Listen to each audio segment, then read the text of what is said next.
Bolt. Bolt. You guys know Bolt, the e-hailing service, the green one. Niggas, they used to be Taxify, then they changed their name. They used to be Taxify, and then niggas were like, "Oh my god, Taxify is a problem. Taxify has weird people as drivers. Taxify has pedophiles and violent people as drivers." And then it was all over the news. And then what did they decide to do? Flip the name. Let's just change our name. That's Taxify, it's not us. Bolt. Another same thing is happening to Bolt. That's been fucking happening. So anyway, Bolt is under fire. One of their drivers has allegedly been accused of attempted murder, accused of stabbing two female passengers, accused of just crazy things. And we got it here in the news. We're going to listen to it. Okay. So e-hailing service Bolt finds itself in hot water again following an incident where one of its drivers allegedly stabbed two female passengers. One of the victims sustained injuries requiring stitches on her lower back. This incident has raised concerns about passenger safety. And Newsroom Africa reporter Nasipi Sami joins us live. So this was in Cape Town. For more on the story. This is so disturbing, Nasipi. It's one of the places where you feel you can be safe. You know the name, the identity of your driver, and something like this happens. It certainly shakes your confidence and your sense of security. And this is a heinous act. What more have you learned? Well, Iman, as you put it, it is indeed quite a heinous act. It's alleged that a Bolt driver was involved in this incident on 4th of May, where a group of young girls had requested a Bolt service to transport them from one area to the next. And as women, Iman, we know that there's been many advices that one should travel in groups when moving around at night. But if you have a group of about 6 women and still an attack like this happens, it does indeed knock your confidence, but also you question safety when it comes to using reliable and convenient services like e-hailing or Bolt. But to talk to us further about the incident, I'm joined by one of the victims who... So they got the victims. The victims actually came out and they speaking, which I mean I think is good because a lot of these so-called victims just allege things, but then they don't actually go out and say anything. So it's good that the ladies are here to speak. Rather, 2 of the victims that were there, she tells me that about 6 of them had requested this e-hailing services. If you could just talk me through what actually happened that night of the 4th when you requested the Bolt service. We requested a Bolt from Sylvester to Danoon, and we asked the driver to pass by a garage that's in Pottersack. And when we got there, the driver was like, "It's okay, he also uses Capitec, we should just transfer the money." And then we went to Danoon. When we got to Danoon, he was like, "We won't go inside Danoon because it's dangerous. He will drop us by the taxi rank." We were okay. When we tried to transfer the money, that's when Capitec did not work. Everyone tried to use their Capitec banks, but it did not work. So he said he knows a closer garage, which is Kilani. When we got there, the garage is being renovated. So we went to Table View, which is called Noblenzana. We withdrew 150. The Uber initially was 90 rand. We withdrew 150 because we were like, we're paying him extra for the inconvenience. He asked us to get out at that specific garage, and we're like, "We're not doing that unless he gives us the 50 rand extra." And the driver refused. He took us to this police station, Table View police station. When we got there, my friend and the driver went out of the car to speak to a police officer, and it was said that the police officer said that the driver should take us to our destination. We thought that was cool. The driver was okay by taking us to our destination. The driver did not do that. The driver used a wrong way, and when we realized that the driver was not going where we are going, that's when the squad started to retaliate. My friend started to take videos of him. That's when he tried to pull my friend's phone and throw it out the window. That's when we tried to grab him at the steering wheel, and he stopped the car. We all ran. That's when he ran after us and stabbed us. You were saying that you went back to try and grab the friend that he was stabbing at the time. Yes, I went back to grab her because I saw that she's left behind. So while we were far from him, he still managed to actually like run back to us to stab me. Yes. And you're obviously traveling in a group, and we know that they usually say you need to travel in big sizes or big groups. Crazy. So they requested an Uber to go from one place. They're in Cape Town, so I don't know where these places are. To go from one place to another place. They didn't have the cash on them for the Uber, which is because I don't understand. You have money in your card. Why didn't you make it a card trip? Why did you make it a cash trip? If you were going to find an ATM to withdraw, why didn't you just then make it a card trip because you have the money in your card? Anyway, don't understand. So then, yeah, they go try and find a petrol station so they can withdraw. Whatever. They couldn't find a petrol station. They then eventually find one. They withdraw the amount, and then it says that.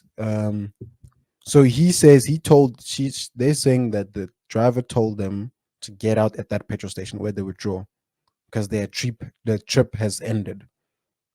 Which if you think about it, Uber drivers, all these Bolt drivers, once they've put you at a destination where they, you can pay them now, and the trip has ended. Because think about it, they requested from one place to another place, and they were gonna stop at a petrol station in between. I'm guessing between to get the money to pay them for when they get to the final destination. But now this guy's had to drive them to so many different places because firstly the Capitec was not working, so they couldn't send him the money, and then the different petrol stations were just had their own different things.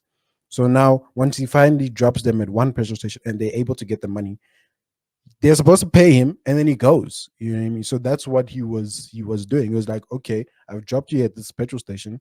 Your trip is ended.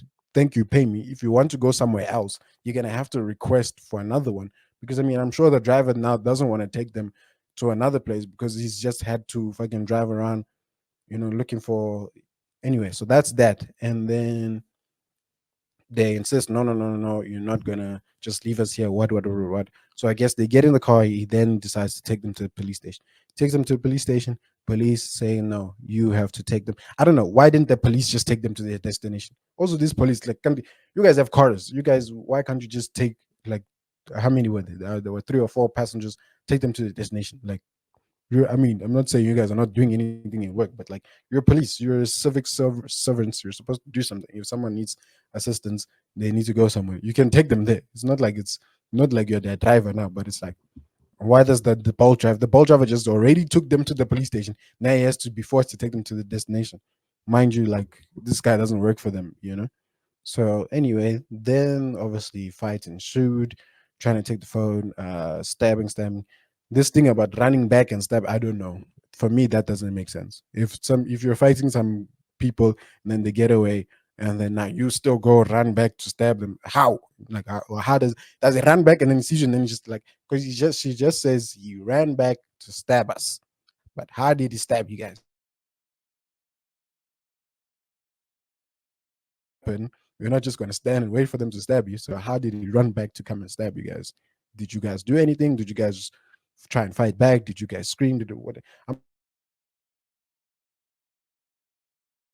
fact check these things because sometimes the reality is that these people be ordering Ubers and got no fucking cash. They be making these Uber drivers run up and down, be doing all type of trickery. Sometimes they don't even be paying the trip. So a lot of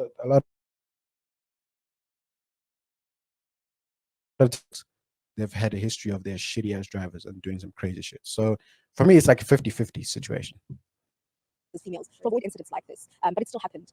Any concerns that you have as far as safety? I'm concerned because the driver knows my address, man. Even if Bolt says that they blocked him, he might be using other e-hailing services. So it is quite a concerning and triggering. Yeah. And you were talking to me about the fact that when we met outside the police station, that you can't stand for too long. Do you mind just detailing the nature of your injuries if you're saying that you were stabbed? The driver stabbed me like an inch away from my kidney. The doctor said that he scratched me. It's not something much, but I can't stand for long. I can't bath myself. I can't take myself to the loo. I can't bow down. I can't do any of those things. Sometimes I can't eat. I shake when I eat. Cindy, also you were stabbed during the incident. Do you mind detailing to us the nature of your injuries? I was stabbed at the back, here in my left side, and that's where I got my 10 stitches of the stabbing. But then I tried after the incident to walk, to do everything on my own because I think it was not that too deep. And then we'll go back to Silu again. You were talking to. I'm not laughing. Just the fact that you said it was not too deep. And then this one is saying, I can't stand. Bro, this lady, okay, mind you, this video is 8 minutes. I mean, if we're talking like real time, real time, this lady has been standing for longer than 8 minutes because they obviously didn't just start shooting and everything. This lady has been standing for a minute, longer than a minute, so she said she can't stand for long. And I don't know. Like, I don't know. To us about the fact that you guys are opening a case or have opened a case. Yes, we have opened the case. And has Bolt in any way reached out to you guys in terms of assistance? And what have they said? Bolt only reached to us after he saw that we are trending and people are actually canceling Bolt. Because when we initially reported the scene, Bolt said they were investigating. And Bolt has been trying to call us. He's been giving people numbers with our concern canceling. We've been getting calls from different people trying to cancel us. And Bolt did initially want to take me, like to give me a transport that is requested by Bolt, which is I got injured by a Bolt driver. They wanted to take me to a police station to open a case, and I literally told them that I am not safe with anything that involves Bolt. Thank you. With your story trending this past weekend and this week, it trended for about 2 days on social media. We saw outcry and people also relaying some of their stories. I remember me during COVID covering a story of a young girl that was also attacked in a Bolt incident. Did you know of any incidents prior this? Did you in any way think about cancelling or removing the app when these news came? We once heard a story, but it was not in Cape Town, it was in Joburg. And after that, Bolt literally sent emails that we do have promos. So as young girls, we are students, when there's a promo, we actually download the app again. So that's when we downloaded the app again, because most times I use InDrive or Uber, but at that point Bolt was the only e-hailing available. Thank you so much. Silu, Dani, so there, one of the victims. Okay. Yeah, so that's pretty much the story. Yeah, no, man, if the driver really did what they're alleging, then he's a fuck nigga and he should be arrested.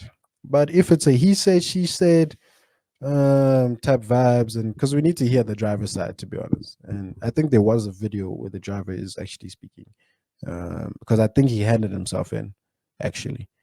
But I'm not too sure. But yeah, you guys will finish the rest of the story. But yeah, that was it. Let's move on. Whoa, whoa, whoa, whoa.